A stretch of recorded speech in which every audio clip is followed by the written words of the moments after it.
मित्रांनो, तुम्ही कधी विचार केला आहे का की पैसे बनवण्यासाठी किती पैसा लागतो? अर्थातच आरबीआयला पैसा प्रिंट करण्यासाठी किती खर्च येत असेल.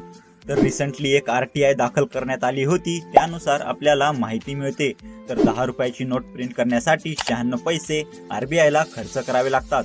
50 रुपये प्रिंट करण्यासाठी 1.13 पैसे, तर 100 रुपये प्रिंट करण्यासाठी 1.77 पैसे आणि 500 रुपये प्रिंट करण्यासाठी 2.29 पैसे आरबीआयला खर्च येतो. कॉइन बनवण्यासाठी आरबीआयला शिल्लक पैसे खर्च करावे लागतात, कारण कॉइन हे मेटल पासून बनलेले असतात. 1 रुपया बनवण्यासाठी 1.11 पैसे, 5 रुपयाचा कॉइन बनवण्यासाठी 3.69 पैसे आणि 10 रुपयाचा कॉइन साठी 5.54 पैसे एवढा खर्च येतो.